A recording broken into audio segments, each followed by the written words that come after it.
Hi, good morning. I'm John Limber, receiver from BPED2B, and I will going to share my insights about the video lecture on the psychosocial development theory by Erickson.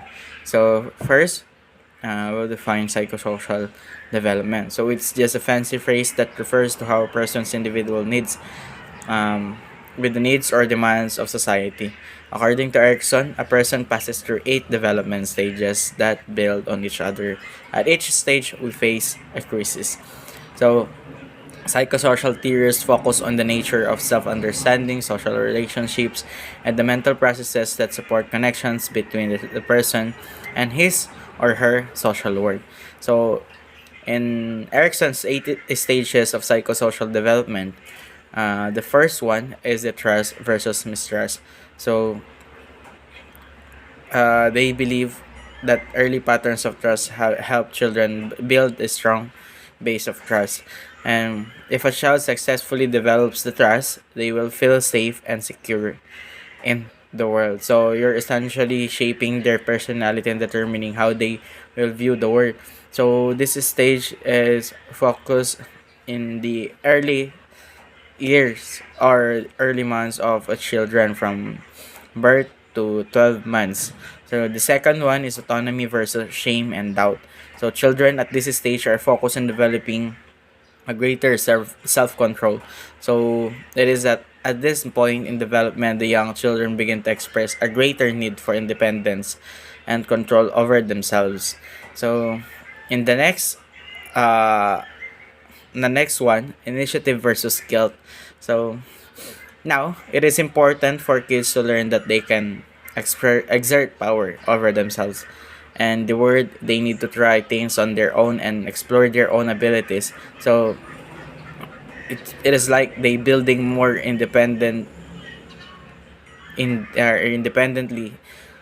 on their own. So by doing this, they can develop ambition and direction.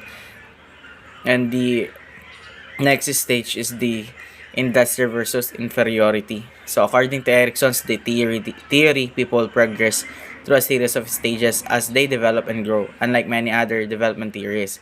So Erickson, in the fourth theory, he addressed that changes that occur across the entire lifespan from birth to death. So that the next one is the identity versus confusion, wherein it is the fifth stage of the psychosocial development.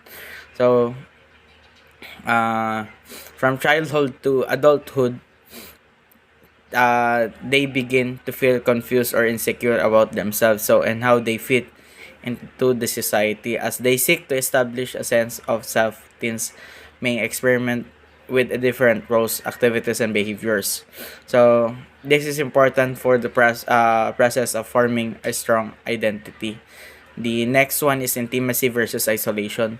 The major conflict at this stage of life centers on forming intimate, loving relationships with other people. Success at this stage leads for fulfilling relationships.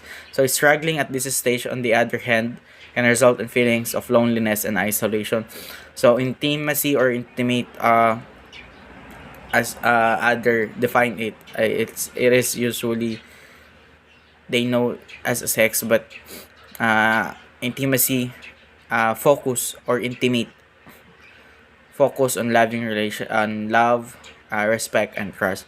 So the second to the last theory stage is the generativity versus stagnation, refers to making your mark. So on the world by caring for others as well as creating, accomplishing things that make the world a better place. So stagnation refers to the failure to find a way to contribute, and these individuals may feel disconnected or uninvolved with their community and with society as a whole.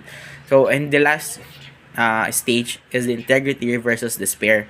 So it is the eighth and final stage wherein integrity refers to a person's ability to look back on their life with a sense of accomplishment and fulfillment. And despair refers to looking back on life with feelings of regret, shame, or disappointment. So in this uh, different stages of psychosocial development, uh, it is upon us and in the first stage on how we develop our own personality and our social being, and on how we fit ourselves on the society. And that's all for today. Thank you for listening.